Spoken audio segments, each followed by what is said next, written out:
Dune Part 2, the sequel to the 2021 adaptation of the 1965 novel by Frank Herbert, directed by Denis Villeneuve, has been released and it is taking the world by storm. A lot of folks are loving it. It is getting great reviews on Rotten Tomatoes, and I'm here to give you mine. And instead of doing the whole edited, scripted version I normally give you, because of my passion for this book series, because it is my all-time favorite set of novels, I figured I'm going to give you my ADHD off-the-cuff reactions, having just gotten out of the theater. And let me tell you, this is a very difficult movie to review because I'm having to look at this both objectively as a cinephile, and then, there's the subjective of, this is my favorite book series. How do you even begin to talk about an adaptation of your favorite book series? For those of you that grew up reading Harry Potter or Lord of the Rings, then you saw those movies, you know the dilemma. You can talk about how accurate or inaccurate it is to the books, but then there's the things like the blocking, the acting, the camera movements, everything that goes into making a film adaptation, and that is going to be very tricky when it comes to this, so I'm going to be real.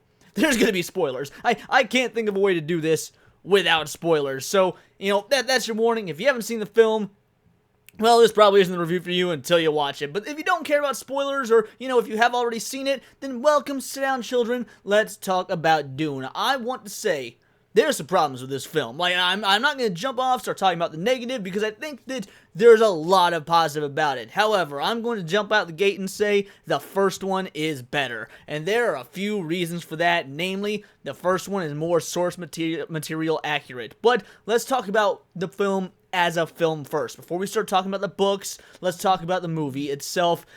It's gorgeous. It is absolutely gorgeous. I mean, this is a movie that the theaters were made for. You are going to want to see this on a giant screen with a nice sound system in a dark room, and you will want to take in and soak up every bit of the flowing spice. The cinematography is some of the best I've seen in any film ever, and as somebody that watches a lot of older films, 70s, 80s, 90s, sometimes even in the 30s through the 60s, because modern media is crap and is dead 99% of the time, this gives me hope. If we were to see more films that were shot and cared for like this one, that you could tell, you could feel the love for the art form, not just the love for the source material, but the love for the art form of making film, just oozing off of every page of the script, every shot, every frame, then maybe we would have nicer things to say as culture critics in the years of the 2020s. But lo and behold, I will be happy to get this. And if we're going to do it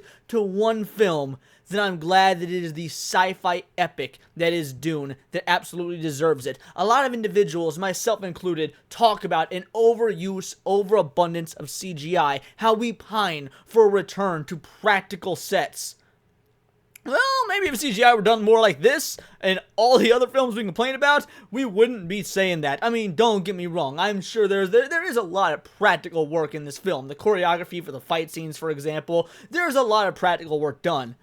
But this is mostly a green screen movie. Actually, not green screen. If they did for this one what they did for the previous one, it's actually more of like a brown tan screen, but that's neither here nor there. The fact of the matter is, this is a special effects film.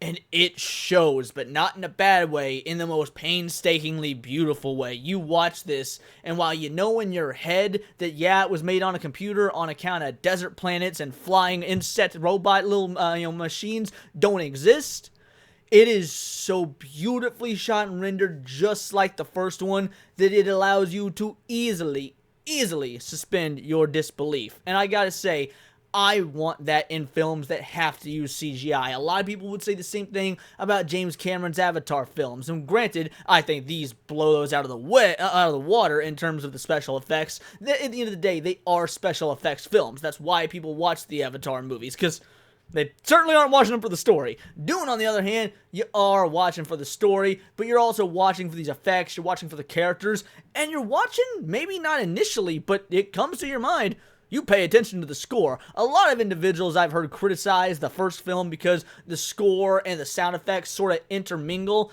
and this film does do the same thing, but I feel like they did put more of an emphasis on the actual music and motifs. See, at least for me personally, I heard more of that in this particular film than I heard it in the first film, and I can appreciate that, as a musician, as somebody who pays attention to scores, as somebody that can rattle off the list of several, names that write music for movies.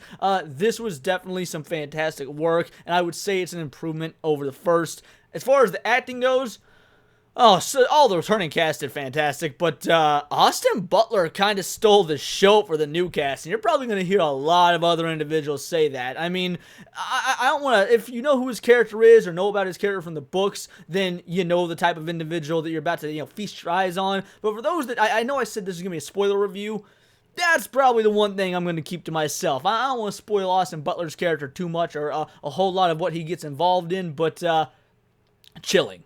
Absolutely chilling. You wouldn't look at this man and think, last year he played Elvis Presley. There are some complaints though, and this is where I gotta turn the cinephile film part of my brain off and say, look, I love this book. This is my favorite book series of all time. The first film was so accurate to the source material.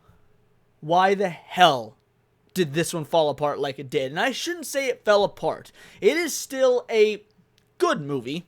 It's just an iffy adaptation. There are lots of changes to the source material, specifically around the character of Chani. She's awful. She's completely unlikable. They fundamentally changed her character, which is sad. I'm not going to blame Zendaya. I mean, I'm a Zendaya hater. Zendaya, however you say her name. I don't like her. I don't think she's a good actress. I don't think she's attractive. I don't think she adds anything to the Hollywood sphere.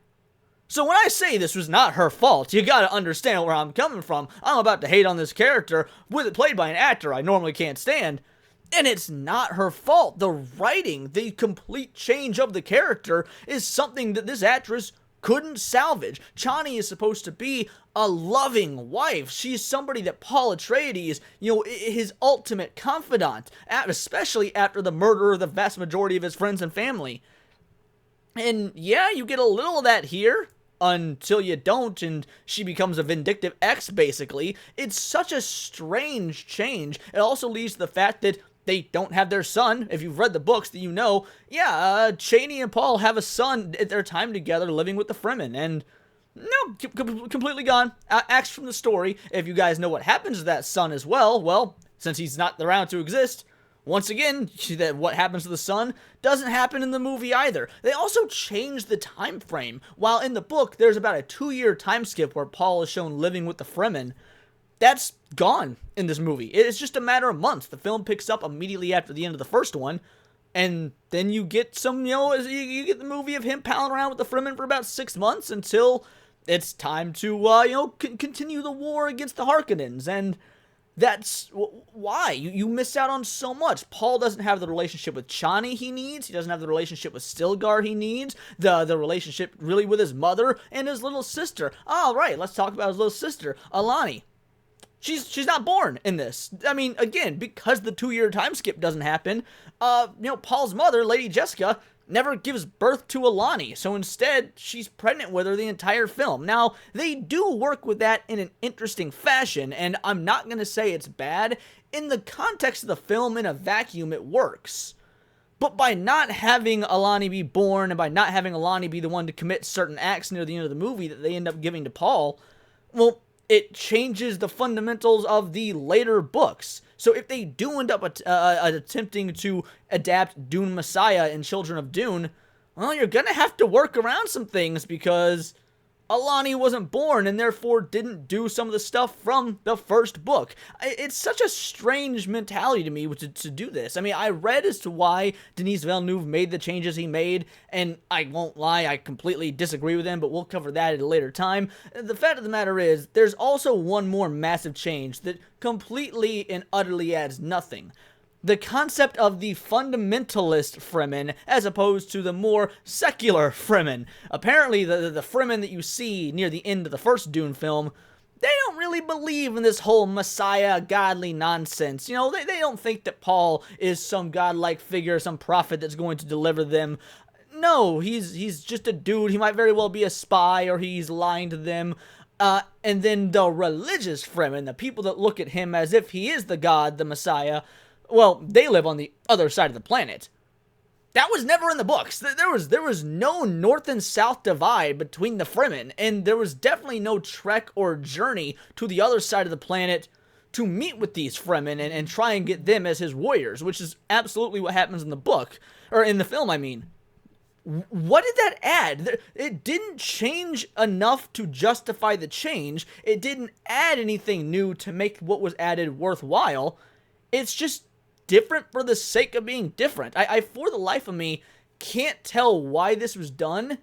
I mean, I have some guesses as to why it was done that have to do with the symbolism and the themes of the film, but they don't actually enhance the original writing, or they don't give any sort of messages that weren't already clear in the original writing. And there's going to be some individuals who say, oh, it was for reason XYZ, and I would agree with you, except for you could have just done XYZ, in Dune Messiah, the sequel, which is when you were revealed a bunch of information, in the books. Why jumpstart all of that in the films? Again, I feel like a lot of liberties were taken because they don't expect the audience to have the patience for Paul's journey. And that makes the whole film suffer if you're a fan of the source material. If you're not a fan of the source material and you go in and you watch this, well, you're probably not going to have any of these issues because you don't know about how different it is. And the film, in a vacuum, does still work as a cohesive package. But it's not. This is an adaptation, and this is an adaptation that's a follow-up to an almost 100% source material adaptation. So when you go about making all these changes after building up that goodwill with the fans previously, I can imagine this is going to be incredibly divisive, to the point where I, as a Dune fan, have to look at this and be like, nah, this is maybe like a 7 out of 10. Whereas the cinephile side of me that takes the aspect of being a fan out of it and just looks objectively at the film says, no, it's a pretty damn easy 9 out of 10. You get what I'm saying? A 7 and a 9, that doesn't sound too terribly different, but they do make a bit of a difference. So I guess you're going to have to ask yourself, am I a fan of film first and foremost, or am I a fan of Dune? Because if you're a fan of Dune, this movie might be a bit of a rude awakening for you. There are some other changes, like near the end of the film, the noble houses don't acknowledge Paul as the new emperor, despite the fact that, well, that was, again, never in the book. Again, Paul and Chani never get married. I could go on and on. There's certain characters that, or at least a certain character I can think of that full on just doesn't exist in the movie that was in the book. I think that cut was fine. It saved time, but there's another character that absolutely shouldn't have been cut. And it's a character that was in the first film. You couldn't have brought him back. He was in the movie. He was in the first movie, and he had not a lot of screen time, but what he did have a screen time was quite important. So why just nix him altogether in the sequel? It's not like you didn't have an actor. There's just a lot of inconsistencies for people that actually know the source material, and I can't stress enough that that is going to be a problem. But for people that want to see a movie, I recommend you see this, especially even if you are a fan of the source material and you don't like hearing about the changes. I still recommend you see this. And you want to know why I recommend you see this? Because at least it's not another damn Marvel movie or shill Disney product or something that's slapped together haphazardly with no care for it. You can tell, even with the deviations from the source material, there's care here, and that is important to me. It should be important to all of us. Whether you think they did the adaptation well or not, that's up for debate. But you could tell the source material is loved, and a lot of time, effort, and love were put into this, and I would love to see more films like this. But for that to happen, we need these types of films to be a success. So by all means, go see it. Gripe about how there's some source material things that are inaccurate, because that's what we used to do as nerds way before this culture war made everything political, and we can get on with our day. But definitely go see the movie. But these are just my opinions. Let me know yours in the comments down below, or let me know on X, where you can find me at BoltTheWord. And please do subscribe. I'm a nerdy news channel. I cover nerdy news every day. I don't usually do movie reviews. It's normally news. But at times like this, when something I care about has come out and about, I want to talk about it, and I want to get your thoughts on it. So let me know on X. Let me know down below. Hit the subscribe button. Become a member for $4.99 a month. Join the Discord. Choose the articles I cover, and just have fun conversation with me and the crew. And Vital Idol. That's that discount code for the merch store. Pick yourself up a shirt or a mug. It's all here in the Nerdosphere. This has been Words of Paradise.